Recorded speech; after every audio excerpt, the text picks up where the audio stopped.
Bom dia a todos. Estamos aqui mais uma vez para seguirmos com os nossos debates do SEBEC.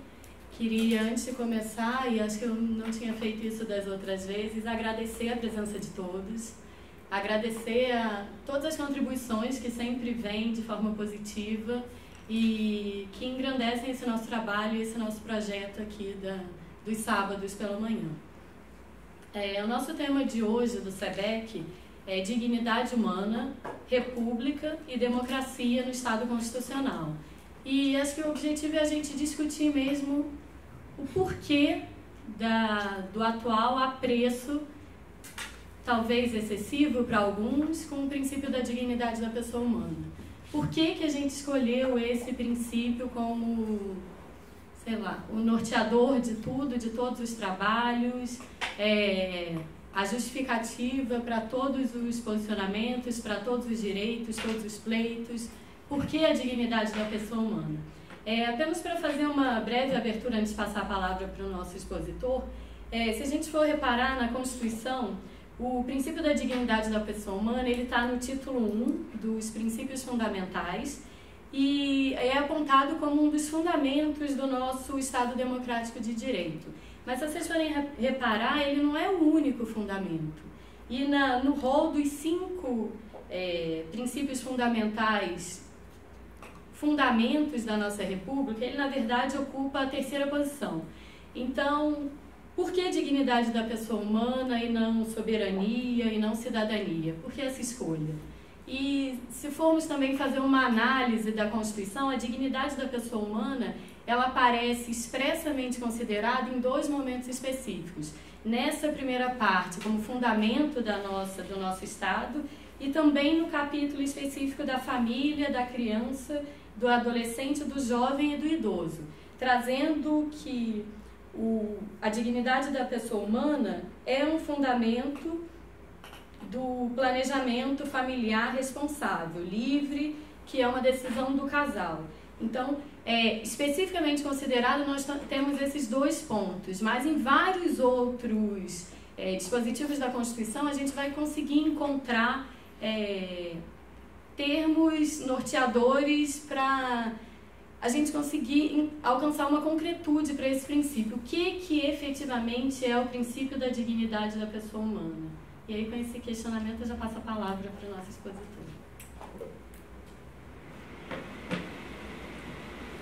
Bom dia. Então, funcionou o microfone? Estamos escutando? Então, eu queria primeiramente dar bom dia a todos, aos excelentíssimos professores que estão aqui presentes, aos membros da mesa. E a gente vai começar essa indagação sobre a dignidade humana, e é um tema extremamente interessante, algo que nos motiva, que nos leva a pensamentos mais bonitos da sociedade, até também aos pensamentos mais terríveis. Para compreender a dignidade, a gente passa por uma ideia histórica e filosófica. A gente não consegue entender o que é essa dignidade apenas pegando um texto normativo ou apenas entendendo a sociedade atual. A gente tem que entender todo o contexto histórico e filosófico, político também, para a gente ter uma concepção, talvez uma vaga ideia do que seja essa dignidade que perpassa ao longo da história. Então, a gente pode começar, minha proposição, que a gente pode começar entendendo que essa dignidade ela surge com 2 ideias. A gente pode partir de uma ideia naturalista, de que ela vem anterior ao Estado, que ela é algo inerente ao ser humano, que ela não precisa de algo positivado, de algo que realmente dê essa força normativa para ela, porque ela nem cabe a norma dar essa força para ela. E sim a própria existência do ser humano, a própria capacidade do ser humano de ter algo inerente a ele, inerente à pessoa. E também a gente pode partir de uma ideia mais positivista, do que vai defender a dignidade é sim algo positivado, algo que vai dar eficiência a essa defesa dessa dignidade, algo que vai ser um instrumento de defesa para que as pessoas possam sim exercer essa dignidade. Mas a gente está aqui falando dignidade, mas o que seria essa dignidade? Como que a gente pode falar isso aqui é a dignidade? É um tema que nós vamos debater aqui hoje e não sei se a gente vai chegar numa conclusão se a gente vai conseguir definir uma conceituação expressa, falar isso é. Mas o próprio debate é importante para a gente compreender o que deve ser ou não a dignidade.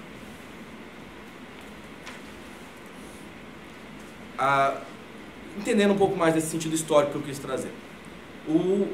Quando a gente vai falar da dignidade, a gente entende que a gente só começa a se preocupar com isso quando o ser humano ele começa a ter uma visão de que ele é digno, de que ele tem realmente a sua própria percepção dentro do mundo. Então, a filosofia, eu acho que o começo da filosofia, ele tira um pouco dessa ideia do que o ser humano é apenas um instrumento da vontade dos deuses, e ele fala, não, você tem sua dignidade, você tem sua capacidade de argumentar, de pensar, de, através da sua própria razão, ter um norte. Então a gente começa a pensar nessa dignidade. Não estou falando que expressamente é a dignidade, mas ela surge, tem um momento de não sei se seria o parto, não seria uma boa ideia, mas a primeira noção de dignidade que surge. E aí vai passando a história e a gente vê que em alguns momentos o ser humano ele transforma o outro num mero instrumento, ele usa o outro como objeto. E toda vez que toda vez que se faz isso, a preocupação em defender a dignidade, em defender a pessoa, ela se torna algo importante. Ela volta a essa discussão sobre o que é o mínimo da pessoa. Como a gente pode tratar essa pessoa pelo mínimo dessa dignidade. Essa ideia vem de Kant. Ele começa a pensar, ele traz a ideia de que você não pode tratar as pessoas como um mero instrumento da vontade. Você tem que tratar a pessoa como um fim em si mesmo. Ela tem que ter sua autonomia, ela tem que ter sua dignidade para ela poder ter a concepção do mundo. Isso é a ideia da dignidade, é o mínimo que a pessoa tem que ter. Ela tem que ter autonomia para pensar, ela tem que ter autonomia para se expressar, ela tem que ter a liberdade dela para exercer no mundo essa ideia, as ideias dela. Não querendo me prender muito ao contexto histórico, então a gente passa um pouco para o conceito. Então, será que esse é um bom preceito? A autonomia é a primeira coisa que a gente pode falar, assim, que a dignidade tem que defender a autonomia, a liberdade da pessoa ser o que ela deseja ser, independente do que seja. Será que o Estado tem papel nisso ou não? Então, a gente vai começar a debater isso, pensar aqui, olha, o Estado vai conseguir defender essa pessoa, o mínimo existencial para ela ser algo, para ela ter a dignidade defendida, para ela poder exercer os seus papéis, independente do que seja dentro da sociedade? Logo, isso já vem questionando. Será que é o Estado que tem que dar essa dignidade? Como a gente pensou em dois pensamentos, positivista e naturalista. Será que é o Estado que vai positivar essa dignidade, vai dar esse arcabouço para a pessoa exercer sua dignidade? Ou ela em si mesma ela pode dar essa dignidade?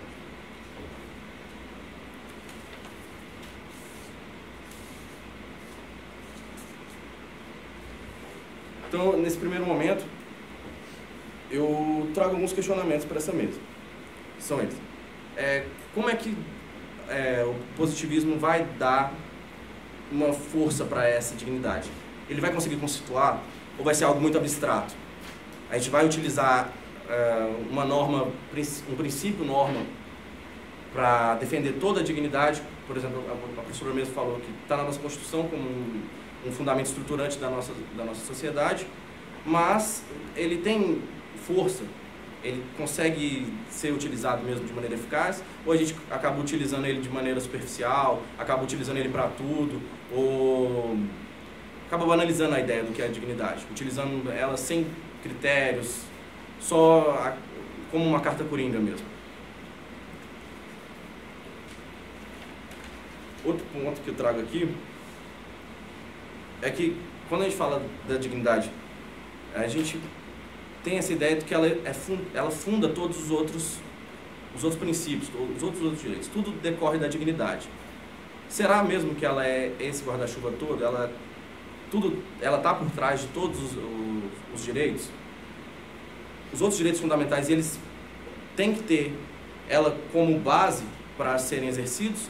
Ou ela apenas serve como algo para dar uma força fundamental, ou algo para ser só a título de argumentação, para ser mais forte, falar, dignidade. Porque quem seria contra a dignidade?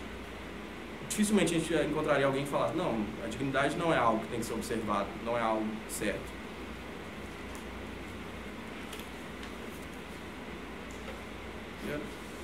Eu acho que só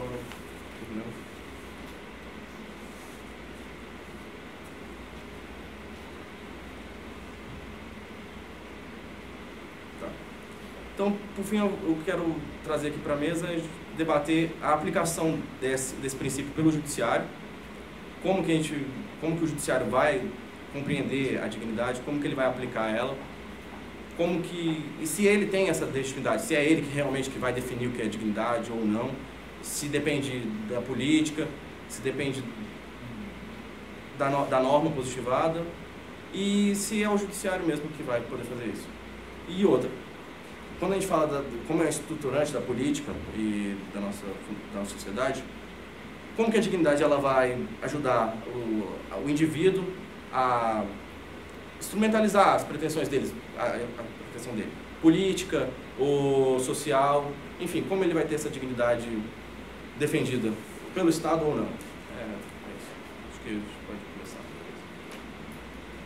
Então, com os questionamentos colocados pelos expositores, eu questiono se alguém já se prontifica a responder ou se alguém se prontifica a apresentar novos questionamentos. Então, eu queria aproveitar do João ter falado da dignidade no judiciário, eu queria também falar da segurança jurídica que nós, futuros advogados, vamos ter ao entrar em ações. Porque muito bem a gente pode ter decisões que vão falar só apenas de dignidade da pessoa humana. E como que nós vamos rebater isso? A dignidade ela é uma carta, como eu disse, uma carta coringa utilizada em diversas decisões. E também, qual é o consenso entre o conceito, como que nós vamos entrar no consenso entre o conceito e o sentido da dignidade no mundo jurídico? Porque é uma questão que está em diversas decisões até extremamente em juizados especiais, que acaba você não tendo a segurança.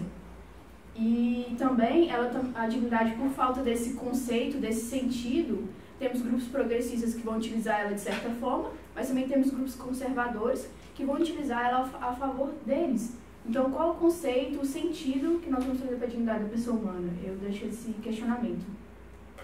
Acho que o Felipe já quer responder. Já sim. Bom dia a todos. Eu quero trazer um pressuposto de que essa questão do conceito da dignidade é algo realmente muito abstrato. E eu entendo que quando a gente vem traz esse assunto, a dignidade da pessoa humana, todos nós temos uma compreensão do que a gente está falando. A gente está a compreensão que a gente está falando de um princípio norteador, um princípio que ele é o guia, ele é um princípio que guia os outros direitos fundamentais. Então, eu considero que a mesa pode se preocupar, até um ponto que eu trago, não da questão do conceito, mas da sua compreensão, da sua aplicação, como a Ana acabou de falar. Porque o conceito dela é muito abstrato. O professor Daniel vem e fala em seu texto que a dignidade da pessoa humana tem uma vagueza em seu conceito. E essa questão da insegurança. Considero que essa insegurança, partindo de que eu cito o Zaffaroni, que vem em seu texto Em Busca das Penas Perdidas, a deslegitimação do sistema penal, ele vem e fala o seguinte, que os juristas, eles criam ideias, eles criam teorias, e que essas teorias, elas são ideais, são planos ideais. É como se o jurista criasse um palácio das ideias, onde ele cria aquilo onde ele é perfeito. E eu acho que a dignidade da pessoa humana está encaixada nesse ponto, porque realmente, como o nosso expositor falou, ela é uma carta coringa. Ela é uma carta coringa que você utiliza quando você não tem recursos, ela é uma carta coringa que você não tem, você fica perdido e você utiliza ela. Seria também uma citação que o professor Daniel traz em seu texto, e de que a dignidade da pessoa humana acaba se tornando uma peça de Lego jurídica, no qual os designers utilizam e moldam ela a partir do que eles têm em mão. Então você pega essa peça e encaixa naquilo que você está construindo. Então isso realmente traz uma insegurança muito grande, porque a partir de qual momento eu vou utilizar essa dignidade? A partir de qual momento você me traz esse ponto, como eu vou rebater isso? Você realmente traz esse clima de insegurança. Então essa aplicação, ela tem que começar a vir mais restrita a partir dos próprios juristas. Quando você vem e traz, ao invés de utilizar somente como uma peça para divulgar, ou então você mesmo olhar para ela e pensar, poxa, esse é um princípio norteador, esse é um princípio regra que vai guiar as pessoas. Ao invés de você, ao menos, imaginar só isso, você aplicar ela do jeito que ela é, aplicar de uma forma estrita. E nisso eu trago um questionamento que a dignidade de sua aplicação, ela depende, já é do ser humano, como o professor falou, vindo de uma filosofia kantiana, o homem é um fim.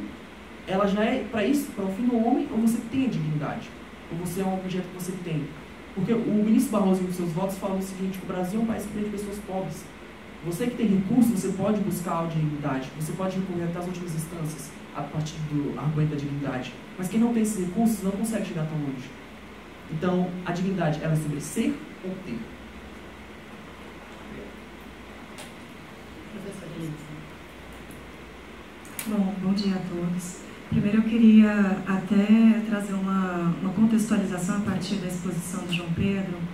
Ele bem trouxe a diferenciação dessa questão do aspecto histórico da dignidade humana. Por que às vezes é importante a gente trazer um pouco desse delineamento histórico? Primeiro, para a gente compreender por que foi relevante ao longo do tempo trazer essa positivação da dignidade humana.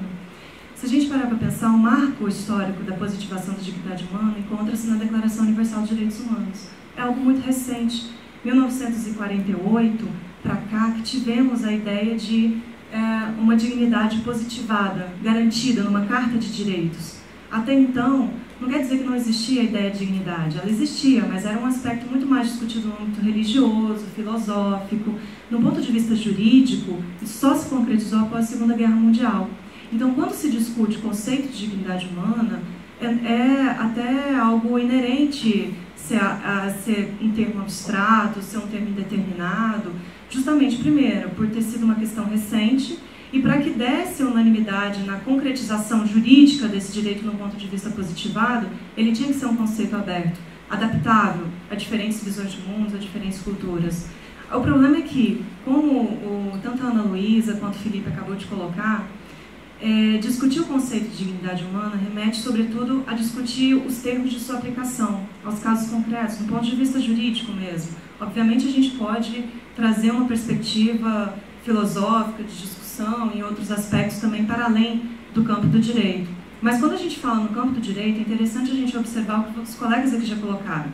Sendo a dignidade humana a essência, vamos falar, da garantia dos direitos fundamentais, serve muitas das vezes como seu parâmetro de limite, de aplicação, de restrição mesmo de direitos fundamentais, quando eles estão em colisão, quando você utiliza a ponderação de princípios, a ponderação de direitos fundamentais, né, um princípio da ponderação na concretização de direitos fundamentais, muitas das vezes a dignidade humana ela é utilizada como um norte limite para a restrição de um determinado direito em detrimento do outro. E dizer, bom, esse direito deve prevalecer em razão do outro ante o princípio da dignidade humana. E a questão é, se a dignidade humana, numa perspectiva kantiana, que é, vamos colocar o cerne que se utiliza hoje como fundamento filosófico da sua conceituação, ela remete à ideia de autonomia, ela remete à ideia de que o ser humano, sendo um ser racional, possui a sua vontade, uma vontade racional para autodeterminar-se e, nesse sentido, ter as suas próprias escolhas de vida, a gente remete a isso a uma ordem de preferências valorativas. E quando você tem, nos casos concretos, um conflito de direitos fundamentais, você necessariamente vai colocar o judiciário para decidir qual seria essa ordem valorativa. E aí, nesse sentido, um questionamento que já foi colocado aqui, eu acho que vale a pena a gente retomar, é até que ponto o Estado pode restringir preferências valorativas do ser humano e, nesse sentido, limitar aspectos de sua autodeterminação. E considerando a autodeterminação e a autonomia como cerne da dignidade humana. E aí eu digo alguns casos recentes que foram julgados, como a questão do transexual, da possibilidade de alteração de nome e de gênero sem a necessidade da cirurgia. Casos que já foram decididos também como casamento de homossexuais, mas nós ainda temos casos complexos a serem decididos nesse sentido, como por exemplo a eutanásia, a transfusão de sangue por testemunho de Jeová. Então nós temos diversos casos que no cotidiano do judiciário remetem a um aspecto de conflito de direitos fundamentais que se baseiam na garantia da dignidade humana. E aí, olha a complexidade da gente conseguir resolver essa questão. E até que ponto também a gente não remete numa sociedade pluralista, em uma sociedade multicultural, o papel do judiciário em determinar essa ordem valorativa sem que isso seja uma imposição, vamos falar, autoritária ou enviesada da aplicação do princípio da dignidade humana. E aí, como bem o colega colocou, o Felipe aqui, o Zaffaroni, ele trabalha muito o sentido da seletividade no direito penal. Será que a gente também não está trazendo aí, remetendo a uma seletividade da dignidade humana? Então, a pergunta que eu quero colocar aqui, e a professora Alécia colocou isso no debate lá da Asa Norte, como tornar digna a dignidade humana? E aí, nesse sentido, como você também democratizar a aplicação da dignidade humana? Acho que a exposição está querendo falar. Então, para a gente continuar os debates aqui, as pessoas trouxeram ideias muito boas e a gente tem que entender que essa concepção abstrata da dignidade, ela é muito boa, assim, ao meu ver. Porque, querendo ou não, ela estende esse tipo de discussão. A gente pode aplicar e, quem sabe, proporcionar isso para vários aspectos da defesa da dignidade. Se a gente tentasse conceituar ou tentasse delimitar, a gente estaria, quem sabe, até infringindo, indo contra a própria dignidade. Então, essa abstração, ela é boa, mas ela também traz consequências. E essas consequências são justamente isso. São essa aplicação que a gente nunca vai ter uma certa segurança, a gente nunca vai ter um certo critério, isso aqui vai ser delimitado, isso aqui vai ser a dignidade, ou não. Então, uma hora vai chegar o judiciário para o cara delimitar, ele equilibrar essas coisas. Ou então, quem sabe fazer um jogo de dignidades, ele vai entender essa dignidade, vai equilibrar e botar na balança qual dignidade é mais digna. E aí a professora mesmo trouxe, como que a gente vai deixar a dignidade digna? Será que isso vai ser seletivo? Será que o judiciário vai entender por um lado só, a dignidade se aplica nesse caso não, e ele vai, fazendo isso, ter uma seletividade? Porque, querendo ou não, a gente mesmo nessa SEBEC já discutimos a imparcialidade do juiz, a neutralidade do juiz. Então, como é que ele, com essa concepção de dignidade dele? Então, a gente continua aí o debate. Uma questão que eu gostaria de colocar será que a ausência de conceituação clara e perfeitamente delimitada é uma questão que atinge unicamente o princípio da dignidade da pessoa humana, ou isso já é inerente a todos os outros princípios? Então, por que não ter um conceito concreto, delimitado e indene de dúvidas, seja uma necessidade para o princípio da dignidade da pessoa humana? Ou essa fluidez, essa abstração seja justamente o seu ponto alto, a possibilidade de ser analisado caso a caso, se a gente utilizar alguns elementos norteadores que já vêm trazidos no próprio texto constitucional para conseguir aumentar a concretude do princípio, mas sem engessar, sem dizer, não, só é dignidade da pessoa humana isso ou aquilo. E também você, de alguma forma, impede uma evolução do princípio, uma possibilidade de adequação dele ao longo do tempo, com o desenvolvimento da sociedade, com o avanço dela. Então, isso é um problema? É um questionamento que se coloca. Carlos. Bom dia a todos os amigos, colegas que estão aqui hoje. Então, eu acho que surge uma problemática muito grande quanto não ter um conceito concreto da dignidade da pessoa humana, ou pelo menos um parâmetro para aplicá-la. Porque hoje acaba que todo mundo levanta a dignidade da pessoa humana. Tem uma demanda que duas partes discutem uma situação totalmente contrária. Um levanta o seu direito defendendo a dignidade da pessoa humana e o outro faz o mesmo. Igual a gente comentou no dia do ensaio aqui do SEBEC a respeito, já foi levantado, inclusive, em questão de briga de galo. A briga de galo foi proibida no fundamento da dignidade da pessoa humana, que não tem ligação nenhuma. Mas eu acho que isso surge da seguinte forma: a dignidade da pessoa humana ela não deveria ser vista como uma regra, uma norma, mas sim uma base. Você pauta os direitos na dignidade da pessoa humana, de modo que você não deveria utilizar ela diretamente para fundamentar algo. Se tem normas mais próximas da situação concreta, eu devo trazer essas normas mais próximas. Até mesmo porque geram diversos problemas, como, por exemplo, o judiciário lotado de situações, de processos para julgar, etc. O juiz tem que se dedicar a uma fundamentação extremamente maior, no caso, quando se fundamenta no princípio da dignidade da pessoa humana, porque de fato é algo abstrato, sob pena de quê? Do juiz tomar uma decisão se fundando em conceitos próprios, pessoais. Então eu acho que de fato deveria existir pelo menos um parâmetro, talvez não um conceito concreto, justamente porque poderia atrapalhar ao decorrer do tempo que fosse adaptado a outras situações, mas um parâmetro para você aplicar essa dignidade à pessoa humana, para que ela não venha a ser algo que não tenha utilidade nenhuma. Porque quando passa a ser utilizado por todo mundo, duas partes podem levantar a mesma questão, a mesma defesa fundamentada na dignidade da pessoa humana, acaba que não tem valor, deixa de ter valor no ordenamento jurídico.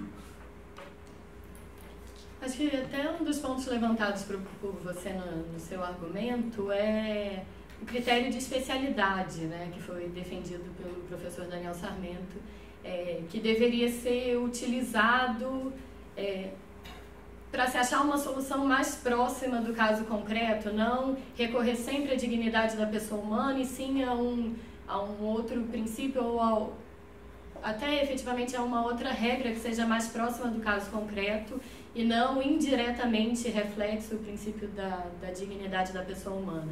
Mas isso também não retira o conteúdo normativo do princípio, né? Ele não é que ele não seja uma norma, mas talvez não uma regra. Eu acho que o caso que você trouxe concreto aí da briga de galo, ele responde aquela pergunta: a dignidade da pessoa humana é seletiva? Você utiliza ela da maneira que você quer. Ao menos ao meu ver, exatamente como o professor Daniel traz no seu texto, ela é uma peça de Lego. É uma peça de Lego que você utiliza de uma forma que você quiser. Então, quando você traz uma dignidade da pessoa humana, fundamentando, por exemplo, a questão no caso concreto da briga de galo, você está realmente utilizando ela da forma que você quer. Você pega ela e molda ela a seu favor, você molda ela da sua forma. E ela é seletiva porque inúmeras pessoas não têm recursos, não têm condições de recorrer a esse princípio. Por exemplo, você pega, trazendo novamente o Zaffaroni, você pega o sistema penal escolhe as pessoas que ele quer prender, ele escolhe as pessoas, ele traz seu livro, ele comete genocídios, e essas pessoas têm seus direitos violados ali. Com certeza a dignidade das pessoas é violada, mas como elas vão recorrer? Como elas podem trazer esse tema assim? Como elas vão lutar pela sua dignidade? Então, ela é muito seletiva, ela sempre traz essas questões. E o ponto é esse, ela tem que trazer, ela é muito seletiva porque os próprios juristas, as próprias pessoas utilizam ela de uma forma própria, utilizam ela como uma carta, como um corinho, como sempre a minha última cartada, para sempre poder ter uma forma de seguir em frente, uma forma sempre de poder recorrer a uma decisão judicial, por exemplo. E muitas vezes até mesmo sem fundamento, porque como ela tem um conceito tão abstrato, eu posso alegar a qualquer momento que a minha dignidade foi ferida. Como você vai rebater isso? Professora Lins. Queria aproveitar só para tentar apimentar um pouquinho mais o debate, no seguinte sentido. O que representa a dignidade para o próprio indivíduo, para a própria pessoa? Aí nós temos o exemplo do arremesso de anão. Você já ouviu falar desse caso? Então, o caso do arremesso de anão era uma atividade recreativa dos bares comuns na França, em que o próprio indivíduo, ele se sentia, vamos falar assim, inclusivo na sociedade a partir daquela atividade. Ele era remunerado por aquilo, ele era, alguns que foram entrevistados diziam inclusive que ele vivia à margem da sociedade, como se ele não fosse visto, como se ele não fosse incluído, e a partir do momento que ele participava daquela atividade recreativa, ele se tornava meio que querido, conseguia amigos, enfim. Então, o próprio anão que participava dessa atividade, ele tinha aquilo como algo que era digno a sua própria individualidade, a sua própria autonomia. Então, a decisão na França ela foi contestada, inclusive, perante tribunais superiores, chegou à Comissão da ONU de Direitos Humanos, no sentido de dizer, olha, faz parte da minha autodeterminação querer me submeter a esse tipo de atividade, porque eu acredito que aqui eu não estou sendo ofendido na minha dignidade humana. E toda essa discussão veio a trazer o que representa a dignidade humana para o próprio indivíduo, até que ponto cabe ao Estado limitar determinadas atividades que, ao ver do Estado, poderia ferir a dignidade da pessoa humana naquele contexto. Outro exemplo, o uso do véu islâmico, que foi proibido na França. Para muitas garotas que ainda utilizam o véu islâmico, aquilo é inclusão. Para outros, é ofensa à dignidade da mulher. Então, assim, a gente tem duas perspectivas, duas realidades sobretudo, como eu repriso aqui, num contexto multicultural, apresenta visões de mundo diferentes. Então, existem casos complexos que é muito difícil a gente determinar e delimitar o que representa a dignidade da pessoa humana num contexto de restrição de direitos fundamentais. E aí, obviamente, toda essa discussão que está sendo colocada sobre a seletividade, ela importa por casos corriqueiros, mas às vezes nos casos complexos a gente percebe a dificuldade que é a delimitação desse contexto e como aplicá-lo na prática sem que ele se torne enviesado. Então, acho que foi unânime aqui a questão de que é preciso delimitar uma aplicação do conceito de dignidade humana. E aí a pergunta que eu coloco a partir disso tudo é: a quem cabe fazer essa delimitação? Ao judiciário? Como? Ao legislativo? À sociedade civil organizada? Enfim, a minha pergunta é: se é unânime que é preciso delimitar um conceito no sentido de sua aplicação prática, não às vezes engessá-lo num ponto de vista conceitual, mas para racionalizá-lo, a quem cabe essa tarefa? Lucas. Bom dia a todos. Eu gostaria de tentar falar um pouquinho do que a Laísa acabou de argumentar sobre a delimitação, só que de um outro ponto de vista. No caso onde você tem vários conceitos de dignidade, acaba que um deles entra em conflito. Mas a gente entende que a ideia de dignidade da pessoa humana ela é absoluta. Um caso concreto, por exemplo, a Laísa falou, talvez a pessoa que usa, no caso dos anões, para ele é digno, mas para o Estado não. Como que você faz essa ponderação? Assim, a partir do momento que você escolhe um princípio da dignidade, você exclui o outro? Será que os dois são absolutos mesmos? Ou está ao Estado escolher qual princípio deve prevalecer perante aos casos? Só a minha ponderação mesmo que eu queria trazer ao debate. Obrigado. Bom dia a todos e a todas. A partir das provocações que foram feitas aqui, eu queria levantar alguns pontos, especialmente, inclusive, na esteira do que a professora Laísa trouxe para a gente pensar. Foi levantada a necessidade da gente pensar um conceito, né, objetivo de direitos, de dignidade humana, a partir de uma perspectiva de direitos fundamentais. Eu estava cá a me perguntar se, muito mais do que necessário, se é possível você delinear um conceito objetivo do que vem a ser a dignidade humana. A dignidade humana, como já tinha pontuado a professora Laísa, ela ganha corpo do ponto de vista jurídico e até mesmo do ponto de vista político, né, a partir da Declaração de 48. Só que é importante a gente lembrar que, do ponto de vista da construção histórica, a Revolução Francesa, a independência norte-americana começaram a tratar sobre direitos fundamentais e que depois vieram a viabilizar a construção desse conceito de dignidade humana. Trata de grupos sociais muito específicos, que sempre foram tratados como grupos sociais abstratamente representativos de todas as pessoas. Então eu estava cá me perguntando justamente essa questão: é possível a gente delinear objetivamente um conceito de dignidade humana, levando em consideração que nós temos grupos na sociedade tão plurais, multiculturais, e que partem de premissas de enfrentamento e de enxergamento do sentido do mundo muito diferentes?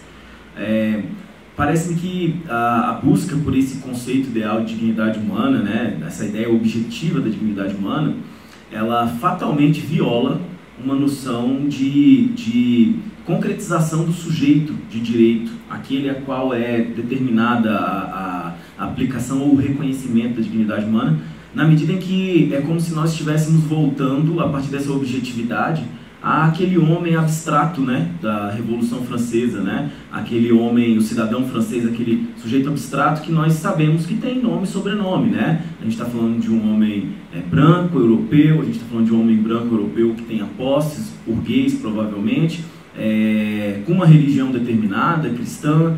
Então, quando a gente pretende delimitar o conceito da dignidade humana objetivamente num sentido, a gente tem que ficar atento bastante, né? A atenção aqui ela é inquebrantável, no sentido de que esse conceito objetivo ele pode acabar sendo um conceito excludente do ponto de vista dessa sociedade multifacetada, dessas sociedades multifacetadas que nós temos, especialmente do lado de cá do mundo, né? Do lado ocidental do mundo, que é, enfim, a nossa baliza de discussão propriamente dita.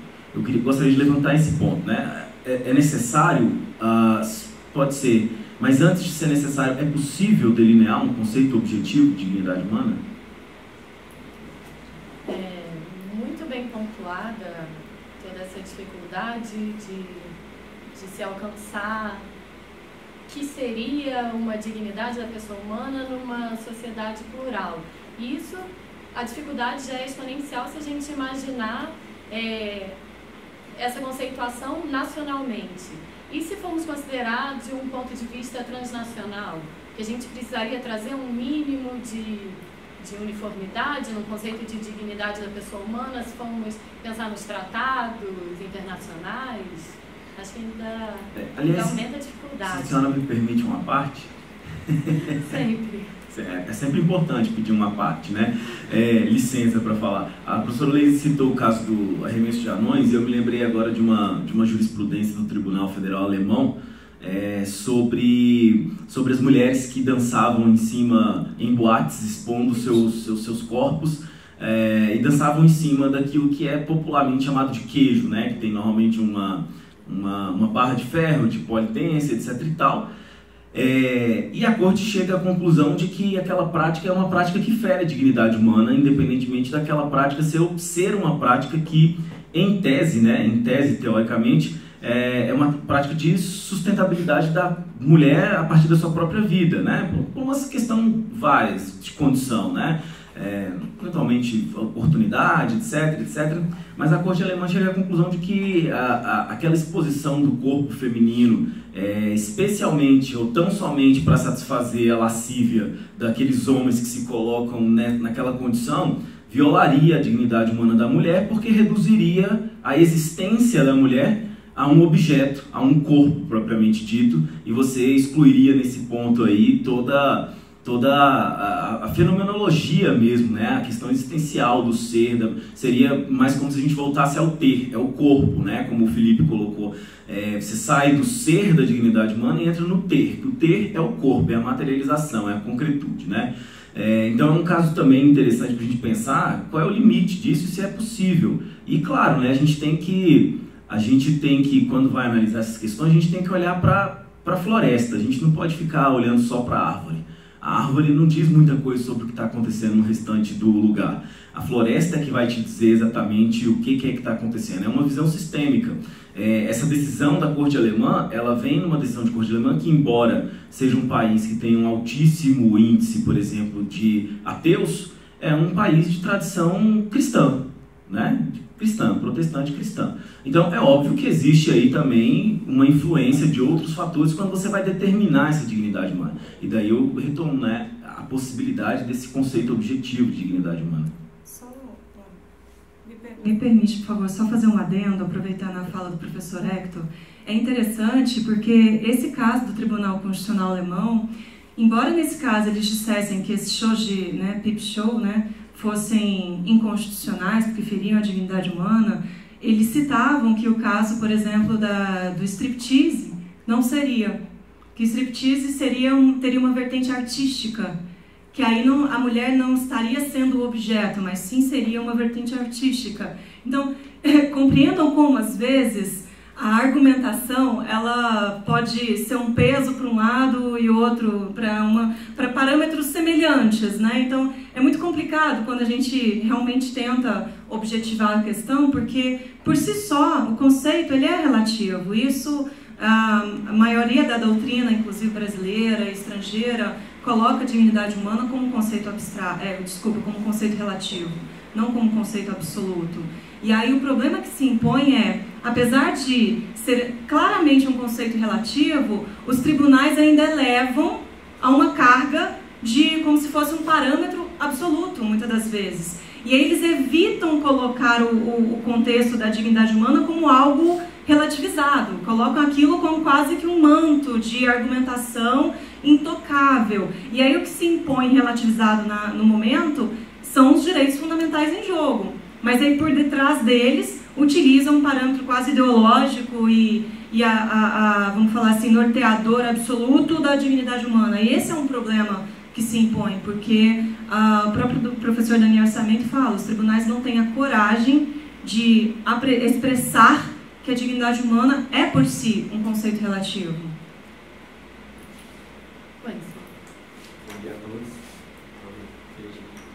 Bem, eu acredito que em relação à questão de o professor Hector trouxe sobre as multifacetas, né, em questão cultural, liga estritamente o sentido do princípio da dignidade da pessoa humana ser relativo. Por quê?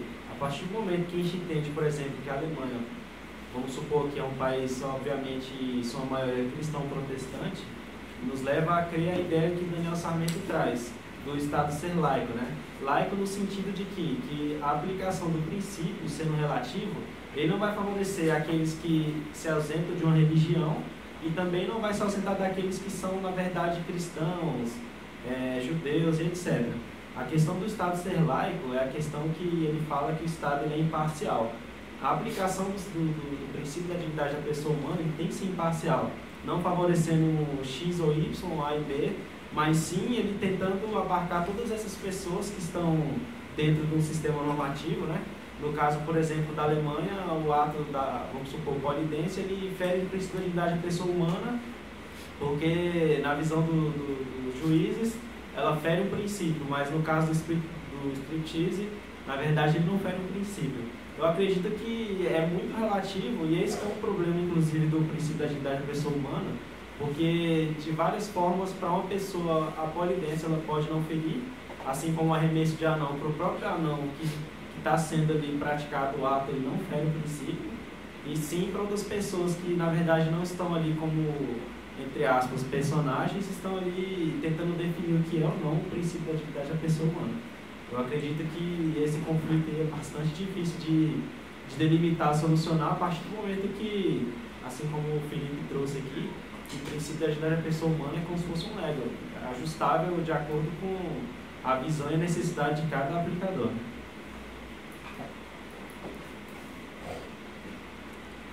Então, para voltar, tentar dar um passo atrás no debate, porque está parecendo que a gente está buscando o santo grau da dignidade. Então, a gente está em busca de conceituação, de entender, compreender essa dignidade, mas talvez a ideia não seja achar isso, não seja encontrar. E compreender que ela está ali, ela deve ser observada, mas ela está no momento anterior. Então, a gente vai ter o legislativo fazendo normas, entendendo, compreendendo a dignidade. A aplicação dela também vai se dar, só que não como algo para ser argumentado, não algo forte. Ela vai estar por trás do entendimento que o juiz vai formar, o que a própria sociedade vai formar. Por isso que ela vai sendo modificada, dependendo, assim que ela, com essa ideia, ela vai poder ser aplicada em diferentes locais, com diferentes ideias, só que não como uma carga normativa, não sendo utilizada como um grande argumento para o juiz chegar e ter que descrever a dignidade, compreender e dar uma razão para ela. Não, ele vai tentar aplicar a norma, vai tentar enquadrar o fato, mas no fundo ele vai estar pensando na dignidade. Assim, só um pensamento para a gente também não ficar tentando encontrar esse conceito, chegar num conceito, ou talvez falar essas são as normas que vão ser aplicadas. Porque se a gente também pensar num critério de aplicação, a gente pode estar excluindo de diversas maneiras a própria dignidade. Então, só continuar. Beatriz. Parabéns ao João pela exposição, né? Eu vim aqui trazer um pensamento mais para o lado do nosso ministro Barroso, os textos lidos. Ele cita uma expressão, mero argumento retórico. Seria o princípio da dignidade da pessoa humana, estaria sendo utilizado como um mero argumento retórico, ou seja, ele só é utilizado quando não há a argumentação cabível aos casos, quando a fundamentação é vaga.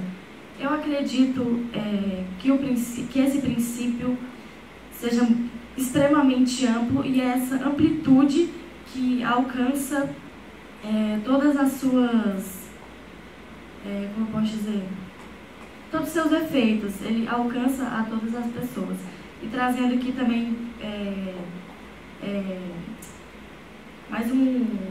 posicionamento do Barroso. Ele diz que a dignidade tem 3 elementos essenciais: o valor intrínseco da dignidade, a autonomia da vontade e o valor comunitário. Só explicando cada um deles rapidamente. O valor intrínseco da pessoa humana seria mais o valor ontológico da dignidade. Ele diz que a dignidade é intrínseca, é inerente ao ser humano e também é o alicerce para todos os outros direitos fundamentais dispostos no artigo 1º da Constituição. A autonomia da vontade, ela está mais no plano ético. Como já se auto-explica, autonomia é você ter a autonomia de exercer a sua vontade. E o valor comunitário está mais no plano social, o indivíduo em relação ao grupo, e se pauta nos valores da comunidade. E é só isso, Felipe. Essa questão que a gente está trazendo, a gente realmente percebe que busca-se uma aplicação, uma forma de se aplicar a dignidade de uma forma perfeita. Mas eu acho que essa busca, ao menos se a gente considerar um ideal, uma forma, ela é essencial. Porque, por exemplo, como a Laísa falou, essa questão dos anões, você está privando, o Estado ele está privando algo, ele está definindo pelas próprias pessoas o que é a dignidade. O que, espera, isso aqui vai ferir sua dignidade. Aí, no mesmo caso da Alemanha, isso aqui vai ferir sua dignidade. Você não pode fazer isso com você mesmo. Mas essa questão que o Barroso traz, a autonomia da vontade. Ao meu ver, falta-se muito essa questão da pessoa humana, na própria aplicação do princípio da dignidade da pessoa humana, falta essa pessoa humana. Você parte do pressuposto de que o Estado pode aplicar isso, ou pode recusar isso às pessoas, sem mesmo ao menos ouvi-las. Durante as aulas de constitucional que a gente teve, esse caso foi citado, e os anões, eles tinham aquela reclamação: espera, eu não tenho essa sensação de que o meu princípio foi ferido. E eu preciso disso, porque tinha alguns deles que trabalhavam e se sustentavam a partir daquilo, eles se encaixavam na sociedade a partir daquilo. Então, ao Estado vir e proibir isso, você está pegando a autonomia da pessoa e cortando ela. Então, aquela questão, o ser, você está cortando o ser, você está transformando aquilo em um objeto que você pode alcançar ou não. Isso vai depender do Estado ou do seu poder financeiro. Então, falta essa questão da pessoa. Ao você aplicar a pessoa, claro, você não pode simplesmente aceitar a vontade de todos, porque você tem que ter um conceito que vale para todos também. Mas não só isso, você tem que aplicar a vontade da pessoa, você tem que aplicar a autonomia dela. A nossa discussão está caminhando bastante aqui para vincular diretamente a dignidade da pessoa humana a algum grau de autonomia da pessoa. E aí acho que com as palavras do Felipe, leva a gente para uma outra questão. Se a dignidade da pessoa humana estaria diretamente relacionada à autonomia e à possibilidade da pessoa abrir mão da sua dignidade, que é o grande questionamento desses casos, principalmente do anão. Se, na minha concepção, enquanto anã, essa atitude, essa prática, essa forma de vida não fere a minha dignidade, ainda que pela razão pública, ferisse a dignidade da pessoa humana, eu tenho ou não tenho o direito de abrir mão da minha dignidade? Acho que é o questionamento, Ana. Rebatendo a fala do Felipe, que ele falou que os anões, eles tinham um consenso do que eles queriam, mas se nós trazermos eles, como que grupos minoritários vão entrar em consenso do que é a dignidade para eles? Sendo que temos, os grupos minoritários são tão grandes no Brasil, com tantas ideias diferentes, e como que eles vão entrar no próprio consenso? A gente também pode trazer o caso Elvanger, que ele acabou escrevendo livros dizendo que o Holocausto era uma mentira, que não era tudo aquilo que foi. Ele feriu certo grupo de pessoas. Mas será que todo esse grupo de pessoas acharam ofensivos ao ponto que você é judeu, você achou mais ofensivo, eu sou judia, eu não achei tão ofensivo? Como que nós vamos entrar nesse consenso? Eu trago esse questionamento. Só completando o que a Ana trouxe, ela falou uma coisa interessante. Esses grupos, por exemplo, minoritários, eles podem só ter aceitado essa dignidade para eles porque eles não tinham antes a dignidade respeitada. Então eles estavam já numa posição que, não, peraí, agora eu aceito isso é digno para mim, porque ele nunca teve uma ideia do que realmente é digno. Ele nunca estava em pé de igualdade antes. Então ele aceitou o mínimo porque ele estava já nessa situação que ali para ele chegou, não, isso aqui é dignidade para mim.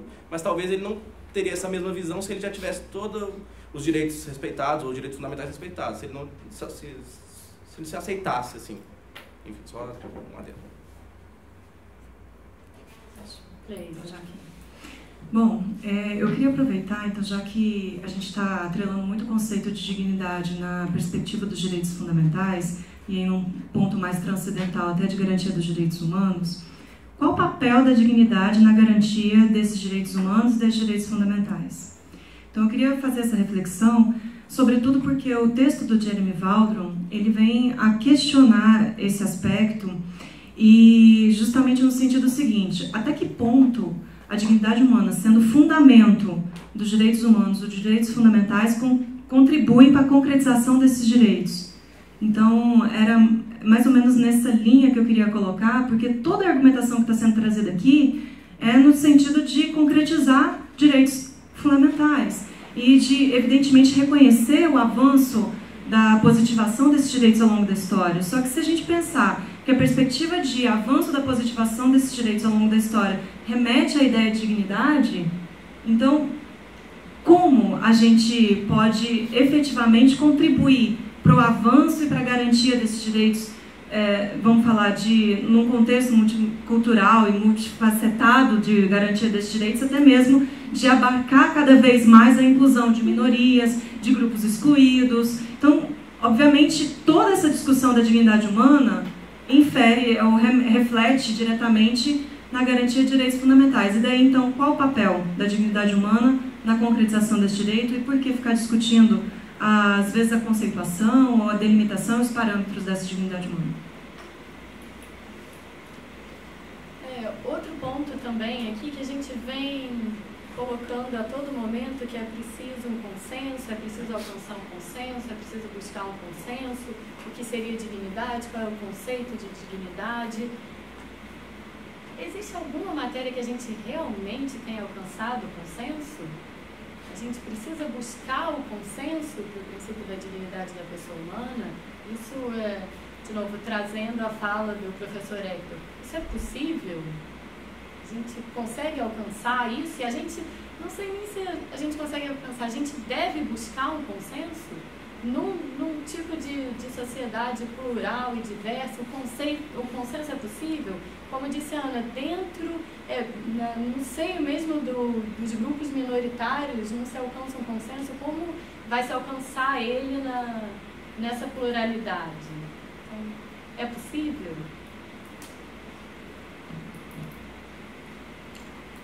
Não é possível. Brincadeira. Claro, né? Não dá para você responder isso de maneira categórica, mas que é um problema que está posto e precisa ser enfrentado, me parece que sim. Quando a gente pensa nesses exemplos que foram citados, né? O arremesso de anões, a questão do polidense, do peep show, né? Que eles chamavam de peep show. Existe uma dimensão aqui dessa noção de dignidade humana que ela precisa ser trazida, que é justamente a dimensão conformadora desses direitos fundamentais, né? Como a professora Leís disse. Embora, mesmo no âmbito dos direitos fundamentais, a coisa toda também não está tão clara assim, e ela não é consensual. Na verdade, infelizmente, a nossa tradição jurídica, de ensino jurídico, especialmente de reprodução desse ensino jurídico no âmbito da jurisprudência e da doutrina, ela é uma tradição que busca consensos, né? num âmbito, numa área que é, por natureza, por excelência, conflituosa.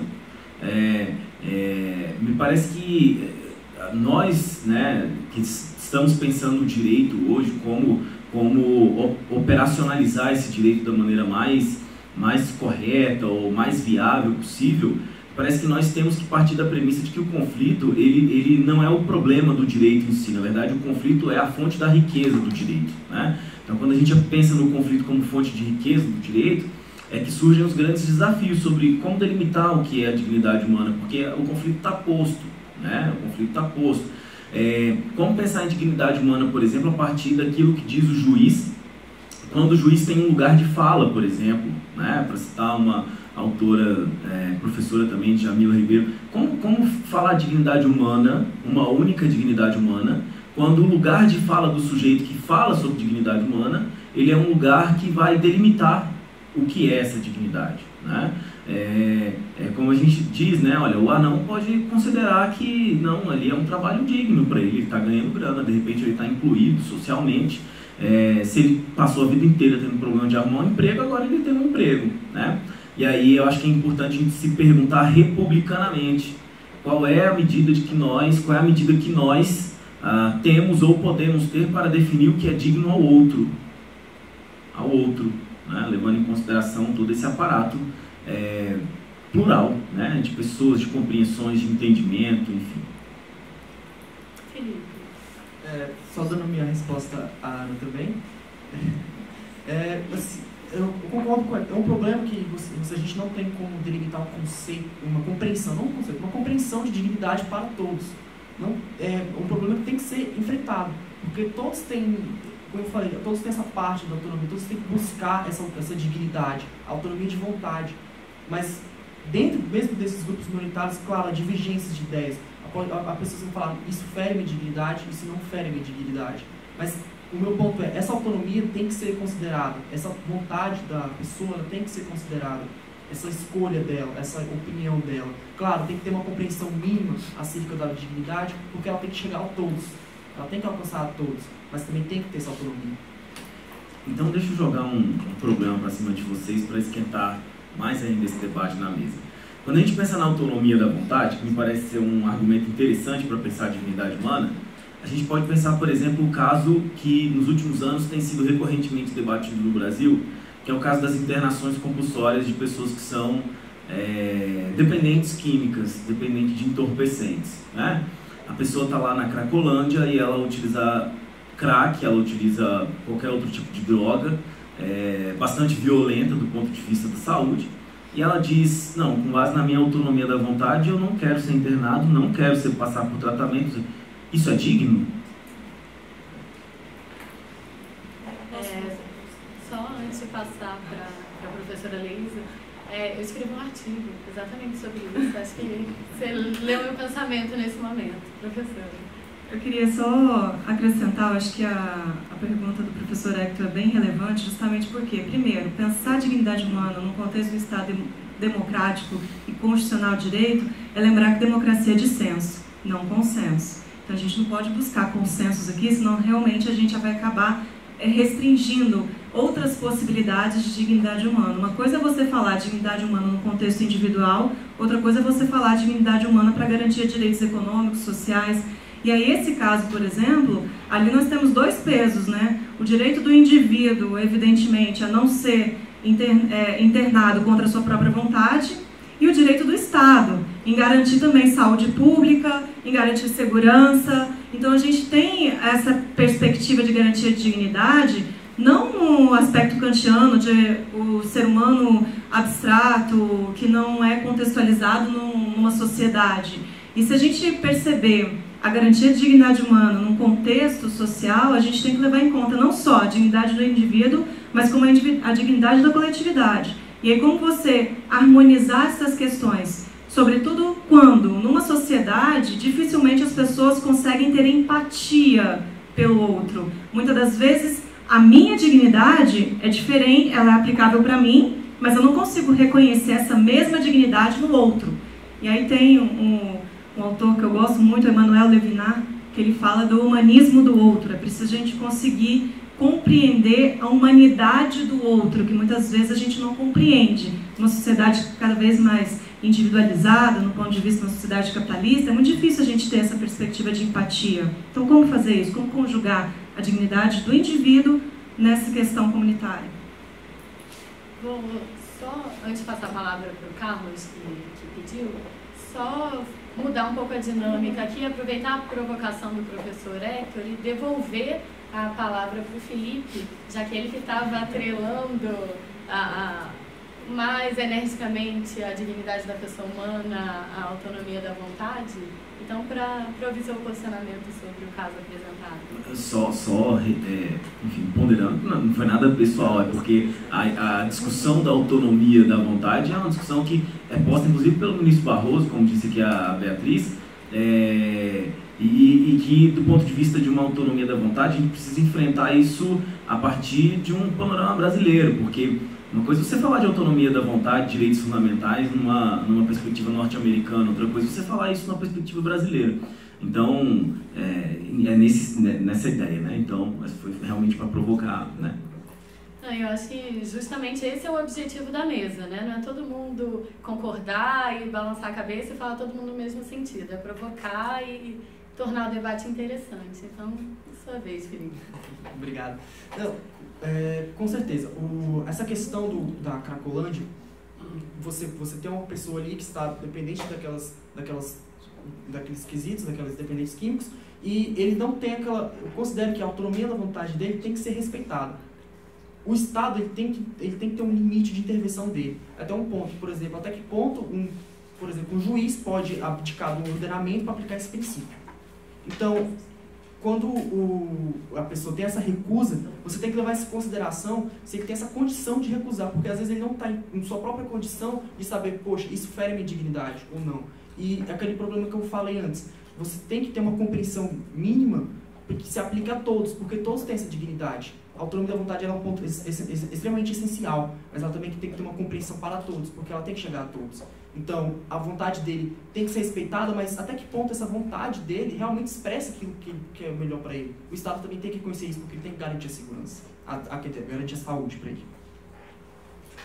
Nesse tema, acho até interessante, já li alguns estudos que defendem o direito fundamental ao êxtase.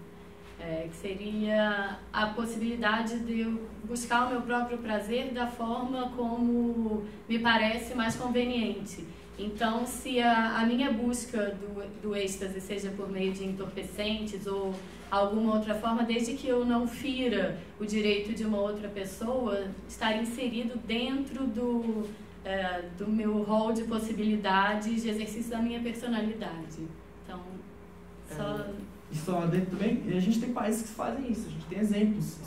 A Holanda, que permite que as pessoas busquem isso desde que, claro, não fira o direito dos outros. Então, não que você seja... O Brasil tem uma estrutura para se aplicar isso, mas é um exemplo que existe. Carlos. Então, quanto ao que o professor Hector falou a respeito da internação compulsória, o Barroso traz algo que eu acho bastante interessante. Existe sim a autonomia, ela é uma forma de você viabilizar a dignidade da pessoa humana, mas frente a ela existe algo que ele chama também de valor comunitário, que é justamente você trazer uma limitação a essa autonomia do indivíduo.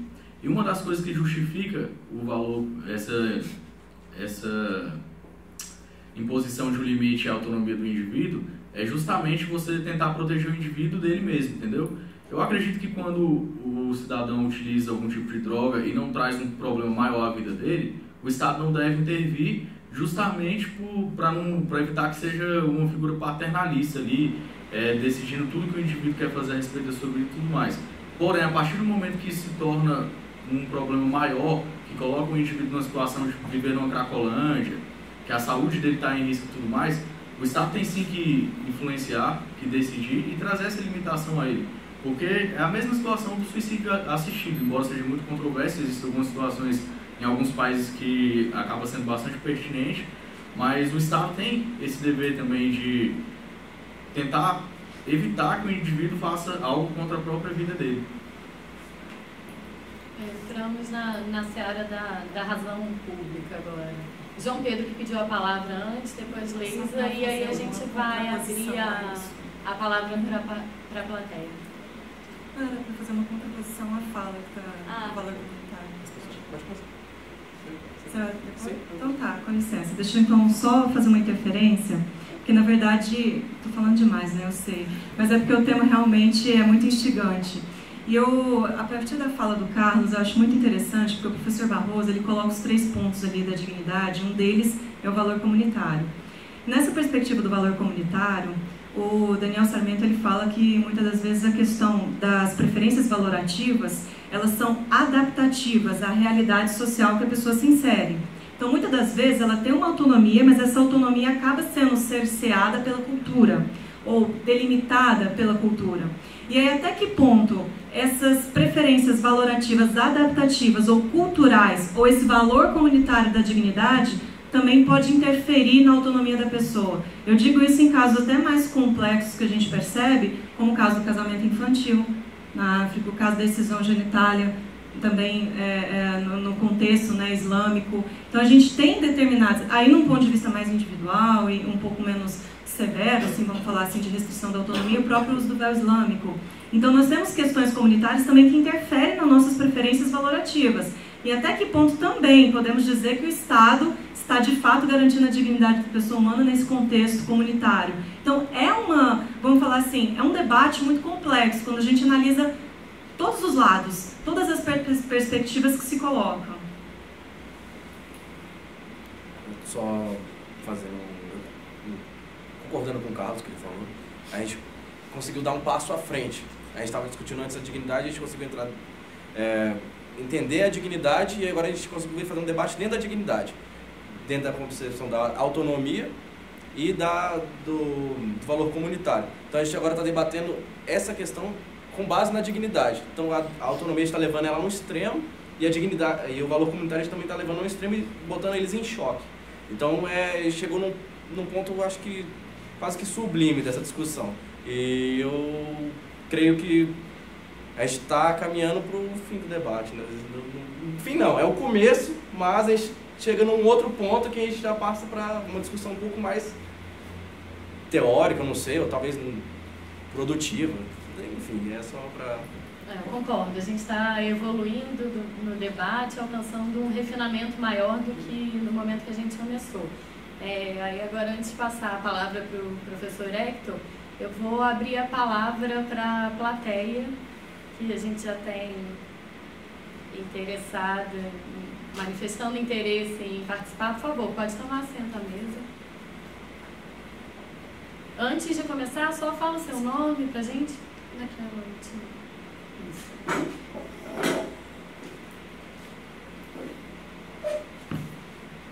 Bom dia, meu nome é Laura. Em primeiro lugar, obrigada por estar aqui mais uma manhã com vocês, né? E a oportunidade também de falar. A gente fica na plateia ali ouvindo, né? E assim, eu queria falar sobre isso, não está na minha hora. Mas que bom que nós temos esse espaço aqui. Bem, eu fiz algumas observações, assim, de modo geral, na fala de cada um, e eu gostaria de ponderar, assim, de forma também objetiva, mas, assim, primeiro, começando com a palavra que o João, né, propôs, quando ele falou a respeito da dignidade como algo que está ligado à própria existência, não precisaríamos nem de ter positivado, né, porque isso é inerente à própria existência do ser humano. Achei isso interessante isso também.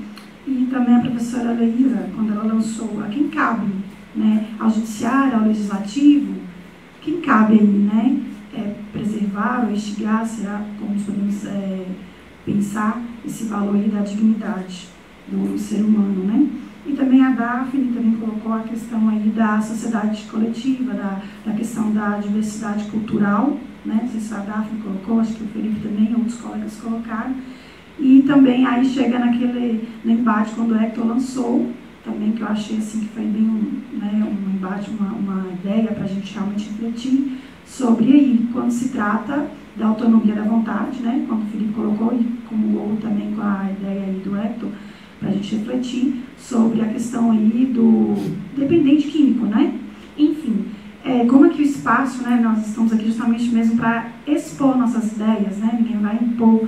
E, assim, expondo a minha ideia com relação a esse direito aí fundamental e como realmente ter eficácia, como realmente instigar esse valor, tanto no indivíduo, né, eu preservar esse valor da minha dignidade, né, porque tem seres humanos que talvez se expõem ou colocam, né, em algumas situações em que ele fala assim, ele perdeu a sua dignidade. Eu ouço muito isso, né, e também, assim, como alcançar uma eficácia ou realmente ver esse direito dentro de uma sociedade. né? Eu voltei, já falei sobre isso em outros momentos aqui, e assim, e novamente eu só vejo dessa maneira, assim, uma forma, porque realmente nós estamos num ambiente coletivo, em que há diversidades de pensamento, de cultura. O que é digno para a minha cultura não é digno para a outra cultura, né? O que eu tenho como valor, como pessoal, não é para o meu colega, mas nós convivemos numa sociedade. Nós não podemos ficar tão presos nesse subjetivismo e deixar de também, né, pontuar e efetuar. Então, para mim, na minha maneira de ver, numa sociedade, como instigar, como realmente alcançar a eficácia desse valor tão nobre, né, é pelo respeito pela cultura, sobretudo pela educação socioemocional.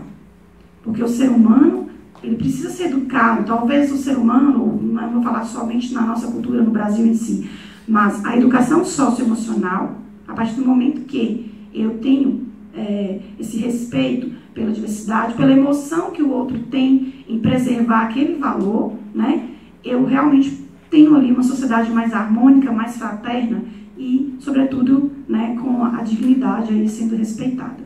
Muito obrigada. Só antes de você se retirar da mesa, eu queria devolver um questionamento, já que você apresentou alguns para a gente. No início da sua fala, você apoiou a fala do nosso expositor, dizendo que seria interessante o argumento de que não seria nem necessário trazer na Constituição, positivar o princípio da dignidade da pessoa humana, porque já seria uma característica, uma qualidade inerente ao ser humano. Se é uma qualidade, se é uma característica inerente ao ser humano, como é que é possível perdê-la? Agora sim, né? Bem, então, se é uma qualidade, se é inerente, não teria que ser perdida, obviamente, pela literalidade da palavra, do conceito. Mas o ser humano, na sua formação, ao longo do seu processo, ele se perde ou ele se ganha, digamos, né? Ele perde, ele ganha valores, ele acopla. Que, na verdade, posso dizer, não é nem perder, ele vai se formando, né? Então, assim, como que eu entendi a visão dele? Não precisaríamos positivar certos valores se você tivesse culturalmente aquilo ali já inserido, né? Deixa eu falar de forma grosso modo. Será que eu precisaria de uma placa de pare, se eu sei que eu estou dentro de um cruzamento e pode passar outro ali? Né? Será que eu precisaria de algumas placas, né, tão simples na minha convivência em sociedade? Eu precisaria colocar uma placa de proibido fumar aqui, neste ambiente? Se eu sei que culturalmente, eu sei que o respeito, estou num lugar... Então, assim, eu estou falando assim, trazendo talvez assim, uma visão pequena, não sei se estou certa ou estou errada, mas eu pensei nesse valor da dignidade da pessoa humana. Claro, é necessário ser positivada, é necessário, por uma questão de educação, por uma questão também que temos que pensar que nós somos no espaço que é dividido e que tem N pessoas diversas, né? Que um vai entender ou não, mas se ela é inerente ao ser humano, se são valores que eu, Laura, como indivíduo, carrego, mas você tem ela também no questão social, como foi colocado aqui, né? Quando eu falo da autonomia da vontade, eu estou falando valores que eu prezo para mim. Só que eu tenho que pensar que eu sou um indivíduo que estou no espaço, toda uma teia, né?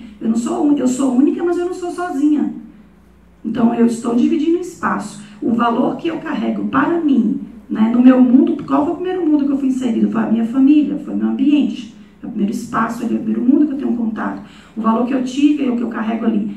Eu sou um indivíduo, eu sou única, mas eu estarei inserida num lugar coletivo. Então, é um valor inerente, sim, porém tem que ser pensado que eu sou uma dentro de um coletivo e o que eu prezo como valor para a minha existência, né, que não precisaria estar positivado, eu tenho que ter uma educação socioemocional para pensar até que ponto isso não vai afetar o coletivo ou que vai contribuir para o todo. Bem, respondendo a indagação dela meio de forma provocativa, assim como o professor Hector fala, eu acredito que o princípio da dignidade da pessoa humana, como ele sendo um sentido inerente, e a partir do momento que a gente entende que ele precisa ser inserido, eu não concordo com essa ideia de ele ser inerente, mas sim ele ser uma ideia de fonte para direitos que a gente entende como inerente. Por exemplo, direito à vida, o respeito às culturas. quando ela falou assim que ela, por exemplo, foi criada no seio familiar e etc., a cultura dela, o sentido, tudo que ela aprendeu é diferente para ela como para outra pessoa, isso deve ser entendido também no princípio da dignidade da pessoa humana.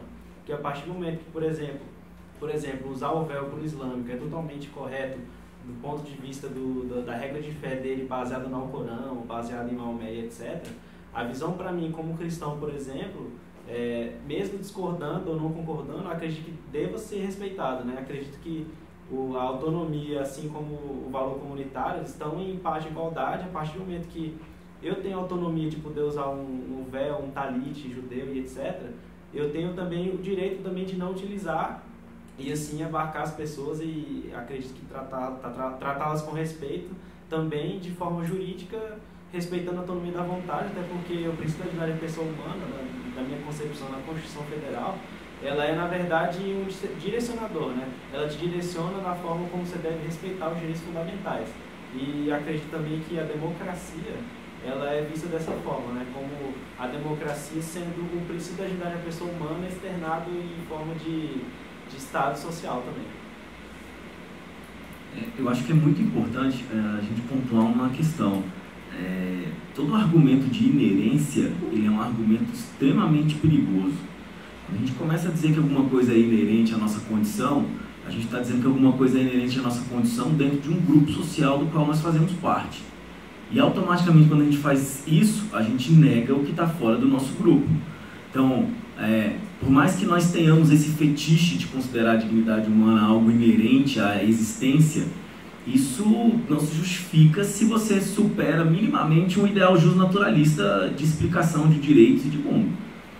E para além disso, né? É muito perigoso porque a história da humanidade está aí. Eu não vou nem dizer a história da humanidade, né? No sentido, né, lato. A história recente, né, do Ocidente, ela está aí para mostrar que todos os argumentos de naturalização de certos preceitos e valores, eles sempre acabaram mal para quem não compartilhava com esses valores, né, com esses argumentos de inerência. Então, eu queria lançar aqui, né, mais uma questão para a gente pensar e refletir, convidar vocês à reflexão, que é possível a gente falar de uma dignidade inerente ao indivíduo? Que dignidade é essa inerente ao indivíduo? Do ponto de vista material, do ponto de vista formal, você pode dizer que cada um tem a sua dignidade e ela vai sendo composta como peças de Lego a partir da sua própria vivência e experiência. Mas do ponto de vista material, é possível você dizer que quais são as peças de Lego adequadas para comporem a dignidade de cada uma das pessoas?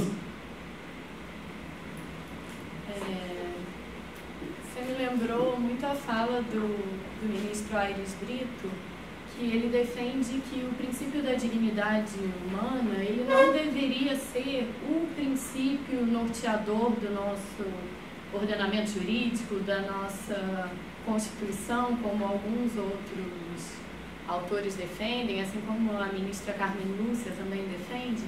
Ele diz que não há como a gente conferir um conceito realmente democrático à dignidade da pessoa humana se a gente não colocar mais importância no princípio da democracia.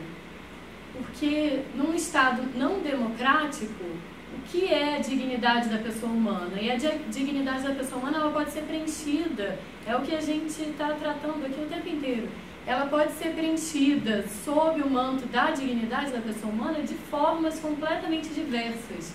E numa sociedade, o que é considerado digno, na outra é veementemente repudiado. Então, será que a dignidade da pessoa humana é realmente o princípio que tem que ficar ocupando um lugar de destaque, nortear todos os outros? Ou a democracia teria que vir primeiro para aí a gente preencher adequadamente um princípio da dignidade da pessoa humana, para assim alcançar uma concretude maior? Eu acho que a gente já está se direcionando para o final do nosso debate, então eu questiono os integrantes da mesa quem quer dar suas últimas palavras para a gente direcionar para o fim. Professora Leisa. Na verdade, eu nem queria falar muito sobre dignidade agora não, eu queria falar um pouco sobre verdade. Só queria citar uns trechos do poema do Carlos Drummond de Andrade, que eu acho que é muito pertinente a toda a discussão que a gente sempre coloca aqui no âmbito do nosso SEBEC universitário. Ele fala assim: a porta da verdade estava aberta, mas só deixava passar meia pessoa de cada vez. São apenas pequenos trechos que eu vou dizer. A verdade, então, estava dividida em duas metades diferentes, uma da outra. Chegou-se a discutir qual metade era mais bela, mas as duas eram totalmente belas, mas carecia optar. E cada um optou conforme seu capricho, sua ilusão, sua miopia. Então, acho que assim, a gente discutir conceitos abertos, abstratos, no ponto de vista que ele é aplicado no âmbito jurídico, é muito relevante, na medida em que esses conceitos eles podem ser, como a gente bem colocou aqui, utilizados de forma muito bem subjetiva e seletiva. Então, é importante também a gente saber até que ponto a nossa miopia, a nossa ilusão, o nosso capricho está se colocando acima dos interesses da sociedade e vamos até colocar, como a própria Daphne colocou às vezes, da concretização de um Estado democrático de direito. Então, discutir dignidade nesse contexto, eu acho que também revela a gente discutir algumas verdades. Só isso. João Pedro.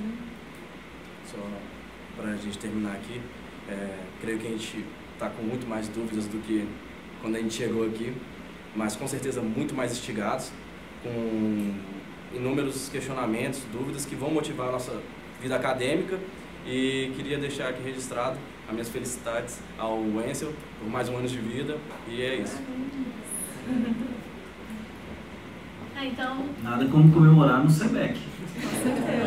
Não só comemorar no SEBEC, como comemorar no SEBEC discutindo dignidade da pessoa humana, né? Então, encaminhando para o nosso final, fazendo o fechamento aqui da nossa reunião, parabenizando o Wenzel pelo seu aniversário, que foi uma surpresa, né? Deixaram para o final esse momento. E, como disse o João, acho que é isso mesmo. A gente sai de mais um encontro com muito mais questionamentos, muito mais dúvidas do que respostas, diferente do que foi tratado inicialmente aqui. Não chegamos a qualquer tipo de consenso e acho que metodologicamente nunca foi esse o objetivo. A gente não vai aqui buscar consenso em nada, mas trabalhar a argumentação, trabalhar a exposição de ideias, o debate acadêmico, a elevação da experiência jurídica, da experiência acadêmica para um outro nível. Então, mais uma vez agradecer a participação de todos, agradecer por mais uma manhã de sábado produtiva, cheia de questionamentos. Muito obrigada.